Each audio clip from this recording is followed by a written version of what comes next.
ప్రపంచంలోనే అతిపెద్ద మహానగరాల్లో విజయవాడ కూడా ఒకటి. ఈ విజయవాడ ప్రాంతానికి వచ్చేపాటికి బెంజ్ సర్కిల్ దాటి అవతలకు వెళ్ళాలంటే ట్రాఫిక్ వ్యూహంలో ఎవరైనా సరే చిక్కుకోవాల్సింది. అయితే గత సంవత్సరం కావచ్చు, అంతకుముందు కావచ్చు, గత పాలకులు ఎవరు కూడాను ఏదైతే ట్రాఫిక్ సంబంధించిన అంశం ఉందో దానిపైన ఎవరు కూడాను దృష్టి సారించలేదు. ఈ నేపథ్యంలో ఏదైతే విజయవాడ లబ్బిపేట నుంచి పటపట్ట వెళ్ళే వైపు పాతకాలం అంటే 80వ సంవత్సరంలో నిర్మించిన స్క్రూ బ్రిడ్జి కింద పెద్ద ఎత్తున ఆక్రమణలు ఉన్నాయి. వాటిని అన్నింటినీ కూడా తొలగించి రాష్ట్ర ప్రభుత్వం ఎవరైతే స్థానిక వైసీపీ ఇన్ఛార్జి దేవినేని అవినాష్ గారు ఈ ప్రాంతంలో ట్రాఫిక్ సమస్య పరిష్కారం కొరకు ముఖ్యమంత్రిని ఒక విన్నపాన్ని చేయవలసిందిగా కూడా అడగడం జరిగింది. ఈ రిక్వెస్ట్ని పరిశీలించిన తర్వాత ఈ ప్రాంతాన్ని పరిశీలించి ఒక మంచి మార్గాన్ని వేయాలని చెప్పి కూడాను ముఖ్యమంత్రి కార్యాలయం భావించిన నేపథ్యంలో దానికి ఆంధ్రప్రదేశ్ ముఖ్యమంత్రి జగన్మోహన్ రెడ్డి కూడా ఓకే చేశారు. అయితే ప్రస్తుతం ఏదైతే ఈ ప్రాంతం ఉందో ఇది స్క్రూ బ్రిడ్జి అంటారు. ఇది 1980 సంవత్సరం ముందు నిర్మాణం జరిగింది, 80లో ప్రారంభమైంది. ఇది నేషనల్ హైవే ఏదైతే విజయవాడ బెంజ్ సర్కిల్ ఏలూరు రోడ్డుని కలిపే ఒక పెద్ద వంతెన అనమాట. ఇదంతా కూడాను బందరు కాలం అంటారు, రైస్ కాలం అంటారు.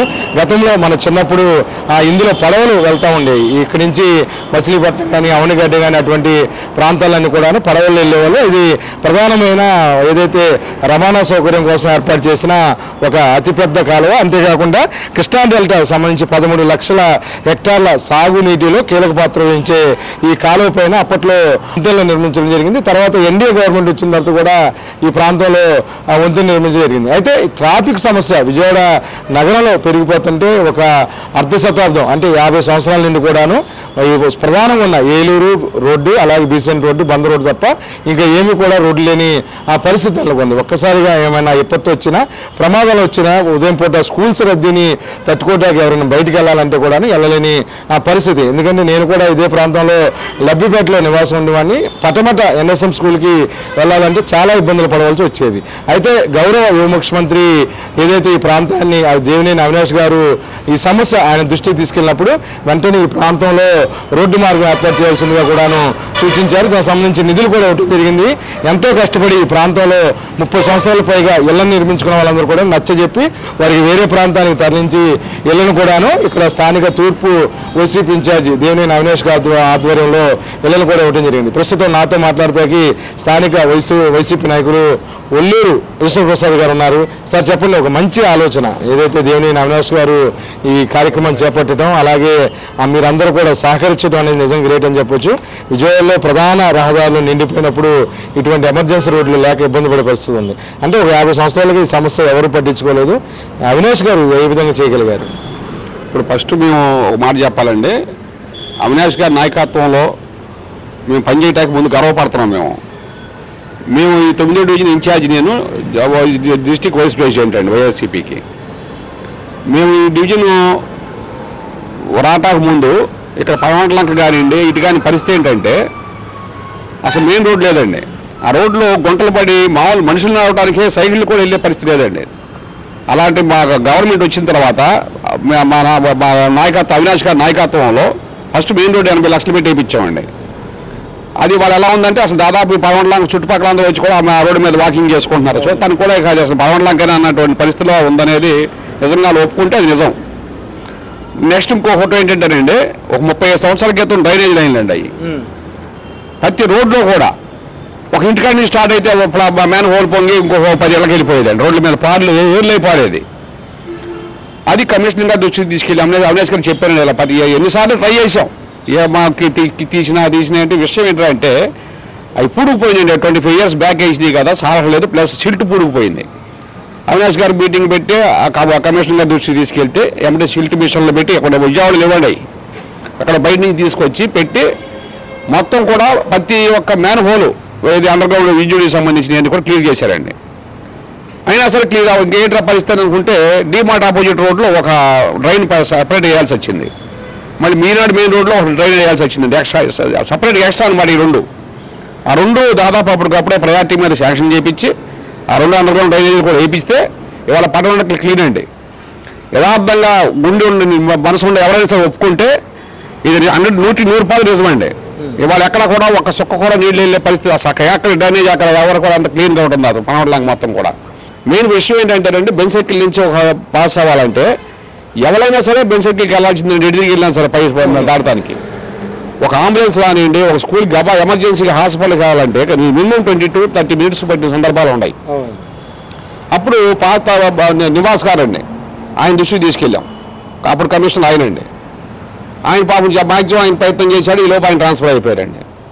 ఆయన ఏదో 10 ఇళ్ళు ఉన్నాయి, దీంట్లో ఈ 10 ఇళ్ళు తీసుకెళ్ళి పలానా ఇప్పిద్దాము ఇట్లా అని చెప్పి ఆయన పాపం ఆయన సలహా చెప్పారు. మేము అక్కడి నుంచి ఆయన ఎన్నిసార్లు అయితే విషయం ఏంటంటే, ఫస్ట్ దీంట్లో గొప్పతనం 3 కమిషనర్లు మారారండి. ఇవాళ మధ్యలో ఆయన వచ్చారు, ఆయన పట్టించుకోవాలా. ఈ 3 కమిషనర్ ఇవాళ ఉండి ఆయన ఏ మాట అండి, అవినాష్ గారి కంటే కూడా ఆయన ఇంట్రెస్ట్ కూడా అంతకు ఎక్కువ అనిపించింది అనుకోవడం. నేను ఈ విషయం దినకర్ గారు, అవినాష్ గారు 10 సార్లు మాట్లాడుతుంటే ఆయన 12 సార్లు మాట్లాడాడు దీని గురించి. నాతోనే నాకు ఆఫీసర్తో నాకు ఫోన్ చేయించారండి. అవినాష్ గారు ఆయనకు అప్ చెప్పేసి ఇట్లా ఈయన చూస్తారు, మా డివిజన్ ఇన్ఛార్జ్ అని చెప్పి చెప్పిన తర్వాత అక్కడి నుంచి ఆయన నాకే ఫోన్ చేస్తా. ఒక కమిషన్ స్థాయిలో ఆఫీసర్తో నాకు రైతులు కూడా 10:30 కూడా చేయించారండి ఆయన. ఇది డైరెక్టర్ అండి, సుపీరియర్ ఆఫీసర్ ఆవిడ. రైతులు 10:30కి మిస్డ్ కాల్ ఉంది. పొద్దున్న లేచి చూసి ఫోన్ చేస్తే ఎవరంటే ఎట్లా నాకు కమిషనర్ గారు మీకు చేయమన్నారండి, స్కూబిడ్జీ కింద వ్యవహారం అంట అని చెప్పారండి. అంటే అంత ఇంట్రెస్ట్గా ఆయన చేశారండి. ఎందుకంటే ఏదో ఒప్పుకోవాలి మేము. ఎన్నిసార్లు అయినా సరే ఈ విషయం లాగించి పలా ఇల్లు అంట వాళ్ళకే ప్రాబ్లంగా ఉందంటే మళ్ళీ పాపం ఆయన బయలుదేరి వచ్చేవాడు కమిషనర్ గారి దగ్గర, అవినాష్ గారు. అంత కష్టపడి మేము 3 సంవత్సరాలు కష్టపడేది మాకు ఇవాళ. ఇదే కాదండి, ఈ ఇల్లు ఇచ్చిన తర్వాత 3 ఇళ్ళు ఉన్నాయండి. ఆ 3 ఇళ్ళు మేము వెళ్ళిపోవాలంటే మేము అట్లా 5 ఏళ్ళకి వాళ్ళకి జాయినీళ్ళు వచ్చినాయండి ఇక్కడ మామూలుగా. వాళ్ళకి ఇక్కడ మామూలుగా మిగతా వాళ్ళకేమో కట్నీళ్ళు ఇచ్చాం, జేఎంఆర్ ఇల్లు ఇచ్చాం. వాళ్ళు హ్యాపీగా వెళ్ళిపోయారు. వాళ్ళు దాదాపు దానికి కూడా 10 సార్లు మాకు ఇది నచ్చలేదు అది నచ్చలేదు అంటే కూడా దానికి కూడా మేము 2 రకాలుగా ప్రయత్నం చేసి ఇప్పించాము. ఎట్టకొట్ట అందరూ కలిసి కూర్చుని మా రోజున ఈ 3 ఏళ్ళకి మేము సొంతంగా అద్దెలు కడుతున్నామండి. నెలకు 5,000 రూపాయలు వాళ్ళకి ఇచ్చేసి అమ్మ మీరు బయట ఎక్కడ ఉండే మీ ఇల్లు అవుతాయి లోపల మేము అని చెప్పి అవినాష్ గారి ద్వారా దృష్టి తీసుకెళ్తే మేము ఏం చేద్దాం అనుకుంటే ఇలా చేస్తే పని అవుతుంది అనుకుంటే వాళ్ళు ఏ మాట వాళ్ళు కూడా అట్టగా వెళ్ళిపోయారండి. చుట్టుపక్కల అద్దె ఉంటున్నారు ఇప్పుడు వాళ్ళు. ఇప్పుడు ఇంత ముందు కూడా వచ్చి వెళ్ళినవి నేను మధ్యాహ్నం పంపిస్తాను 1 గంటలో చెబుతున్నాను నేను. రెంట్ 5,000 అండి. మరి అవన్నీ మేము ఆ రెంట్లు వాళ్ళకి ఇచ్చేస్తున్నాము. ఇప్పటికి 2 ఇస్తున్నామండి. ఒకళ్ళేమో అక్కడికి వెళ్ళిపోయారు, ఇంట్లోకి వెళ్ళిపోయారు. 2 బయటికి ఇవాళకి మేము అదులు కడతానేమో నెలకు 5,000 వాళ్ళు చుట్టుపక్కల ఉంటున్నారు. ఎంత కష్టపడి దీన్ని వాళ్ళ అవినాష్ గారు మళ్ళీ ఎమ్మటపడి, ఎందుకంటే మళ్ళీ మా గవర్నమెంట్ దీనివల్ల మేజర్ ఉపయోగం దాదాపు 11 ఏరియానండి. ఇట్లా అబ్బిపేట ఏరియా 19వ డివిజన్ 9వ డివిజన్ 10 ఒకరికని చెప్పటం లేదండి. అది మీకు అసలు మామూలుగా ఎలా ఉంటుందంటే దాదాపు మీకు ఆటనగర్ నుంచి రానివ్వండి, మామూలుగడ్డ నుంచి రానివ్వండి, పావనలంక ఇంటి మీదకి వచ్చిన తర్వాత ఇటు వచ్చి వెళ్ళిపోతారండి. రేపు తెలిసిన తర్వాత వాళ్ళకే మాకు ఏది ఒక బైక్లకి దారి ఇస్తేనే ట్రాఫిక్ జామ్ అయింది రోజున. ఇది బైకుల గురించి అండి. మరి ఒక చిన్న 35 ఏళ్ళ యువకుడు ఒక వర్క్ చేయడానికి ప్రజాసేవ చేద్దామో లేకపోతే ఇలా డెవలప్ చేద్దాం అనేటువంటి ఒక ఆలోచన వస్తే ఎలా ఉంటుంది అనే దానికి ఉదాహరణ అండి స్కూల్ బ్రిడ్జి వ్యవహారం కాడ. నేను పుట్టి పెరిగిన తర్వాత నాకు 60 ఏళ్ళ వయసులో ఈ చుట్టుపక్కల ఒక కొత్త రోడ్డు అనేది ఇంతవరకు ఫామ్ అవ్వలేదండి. 1 రోడ్లు పెద్దగా చేశారు అంతవరకే కానివ్వండి. ఇది ఒక చాలా గ్రేట్ విషయం. ఇది దాదాపు అందరూ తెలుసండి. నాకు 3 మంది ఫోన్లు చేశారు, ఏమన్నా ఇది అయిపోయిందా. ఒకళ్ళైతేనేమో పక్కన కాలనీ ఉంటుందండి, ఆ కాలనీ ప్రెసిడెంట్ ఆర్య గారు మహోదయ స్టేట్స్ అదంతా సిస్టమ్ ఉంటుందండి వాళ్ళకి. ఆయన అన్నారంటే ఇట్లా స్కూల్ ప్రసాద్ గారు చెప్పారు ఇట్లా స్కూల్ బ్రిడ్జి కింద అండర్ పాస్ వస్తుందంటే ఇట్లాంటి చాలా చూసాంలే చాలా విన్నాంలే ఈ కథలన్నీ మేము చూసాంలే అని చెప్పి ఆయన దగ్గర అన్నారంటే. అప్పుడు నేను ఇట్లా శంకుస్థాపన నేను చెప్పా, సార్ ఇలా పెట్టామంటే సార్ ప్రసాద్ గారు అయితే బరి చెప్పారండి మీరు ఇట్లా అందరూ 4 కూడా తీసుకొస్తాను, ఏది ఇలా అన్నాలు కూడా తీసుకొస్తాను నేను అని 4 కూడా తీసుకొచ్చారండి. ఏది దీని కొబ్బరికాయ కొడతానికి కూడా. మరి అంతకంటే మేము చేయి చూపించారు. ఒక 35 ఏళ్ళ అవినాష్ గారు ఇవాళ మన ఎమ్మెల్యే కాకుండానే మరి జగన్ గారి సహకారంతో గోడ కానివ్వండి, రోడ్లు కానివ్వండి, అన్ని డివిజన్లో మా బెన్సైట్ లేవతలో మొత్తం మా డివిజన్లో దాదాపు 10 రోడ్లు మేము వేసామండి. ఛాలెంజ్. స్కూల్ బ్రిడ్జి గురించి మీరు ఏం చెప్పదలుచుకున్నారు? స్కూల్ బ్రిడ్జి గురించి చెప్పడం ఏంటంటే మెయిన్ స్కూల్కి వెళ్ళే వాళ్ళకి కానివ్వండి, ఆఫీస్కి వెళ్ళే వాళ్ళకి కానివ్వండి, ఇప్పుడు దాదాపు ఈ లబ్బిపేట ఏరియా వాళ్ళు అందరూ కూడా 6:30 పనికి వెళ్ళాలి. లేదా ఈ పక్కనంతా ఎన్ఎస్ఎం స్కూల్ బెన్సైకిల్ కంటే మరి వెళ్ళరు కదా, కష్టం కదండి. బెన్సైకిల్ దాటాలంటే 6 గంటలు పడుతుంది. అమ్మడి చెప్పాడు ఆర్య గారు కూడా, ఏమంటే మా అబ్బాయిలు రేపు ఎన్ఎస్ఎంకి వెళ్ళాలి ప్రతిరోజు సస్తనం ఈ బెన్సైకిల్తో, ఇది చాలా బ్రహ్మాండమైనటువంటి వ్యవహారం ఇది. అది ఉపయోగం అండి. ఇటు నుంచి అటు వెళ్ళటం అంటే దాదాపు పలవడలంక ఈ పలవడ ఏరియాలో అందరూ కూడా ఆఫీస్ మొత్తం టౌన్లో ఉంటుందండి. మేము టౌన్ అంటాం, మేము పలవడలంక మాకు వాళ్ళకి విలేజ్ కింద లెక్కేసుకుంటాం మేము.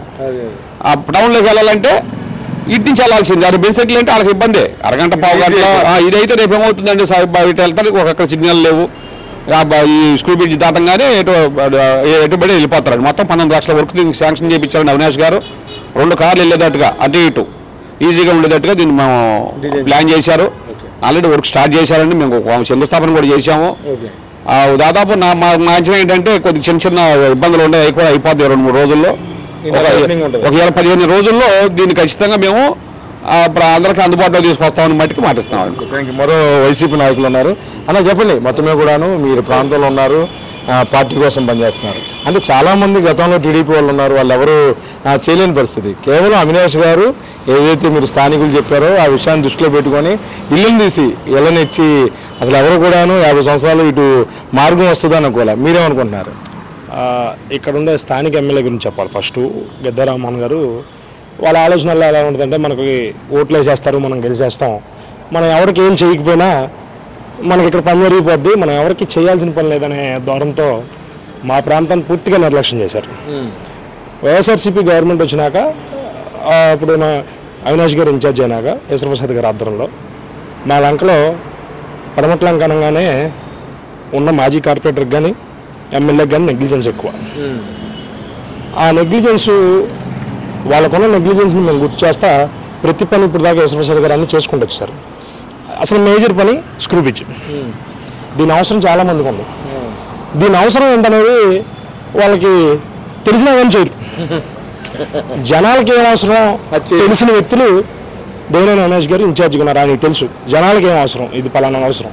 ఈశ్వరప్రసాద్ గారు ఆయన ఏజ్ కానీ ఆయన రాజకీయాల్లో ఉన్నదాన్ని బట్టి ఆయనకు ఒక అనుభవం ఉంది. ఈ రోడ్డు ఫామ్ చేయాలనే ఆలోచన ఆయనకు వచ్చింది.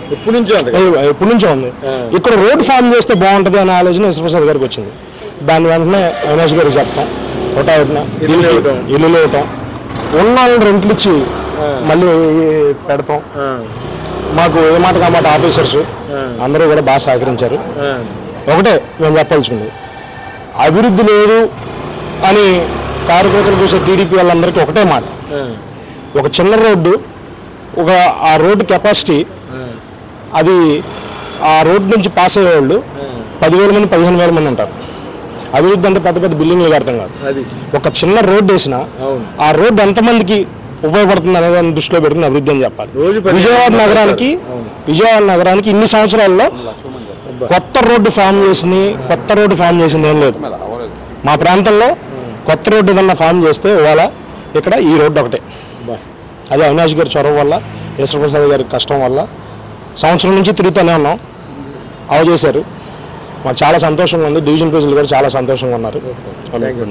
మొత్తమే కూడాను రోజుకి 1,00,000 నుంచి 2 లక్షల మంది వెళ్ళే ఒక మార్గాన్ని ఏర్పరిచిన దేవినేని అవినాష్ గారి కృషికి ప్రతి ఒక్కరు కూడా అభినందిస్తున్నారు. ప్రత్యేకించి ఏదైతే ప్రాంతం 2 ఫ్లైఓవర్ల మధ్యన ఏదైతే ఈ కింద ఒక సబ్వేని నిర్మించడం అనేది నిజంగా భద్రతా పరంగా చూసినా సరే అది చాలా మంచి విషయం. ఈ ప్రాంతంలో ఎవరెవరు కింద ఉంటారు, ఎవరెవరితో సంబంధాలు ఉంటాయో కూడాను తెలియని పరిస్థితి. ముఖ్య నేతలు, ముఖ్యమంత్రులు, ప్రధానమంత్రి వెళ్ళే ప్రధాన మార్గం, విజయవాడ ఎయిర్పోర్ట్కి వెళ్ళే ప్రధాన మార్గం కూడా ఇదే అనే నేపథ్యంలో ఆక్రమణలన్నీ కూడా తొలగించి కేవలం ఒక యువనేత ఈ ప్రాంతం పైన పూర్తిగా అభివృద్ధిపై దృష్టి సారించిన దేవినేని అవినాష్ గారి ఆధ్వర్యంలో ఈ రోడ్డు నిర్మాణం జరుగుతుంది. మొత్తమే కూడా విజయవాడలో బెంచ్ సర్కిల్కి సంబంధం లేకుండా ఒక రోడ్డు నిర్మాణం జరపడం అనేది నిజంగా గ్రేట్ అని చెప్పొచ్చు. రోజుకి మనం ఉదయం 6 గంటల నుంచి రాత్రి 10 గంటల వరకు ఇక్కడ కూర్చోసుకుని కూర్చుంటే మీరు 1,00,000 నుంచి 2 లక్షల మంది ఈ మార్గం ద్వారా కూడాను వెళ్ళే అవకాశం ఉంటుంది. వీడియో జర్నలిస్ట్ భానుతో కలిసి ఐడ్రీమ్ కోసం విజయవాడ.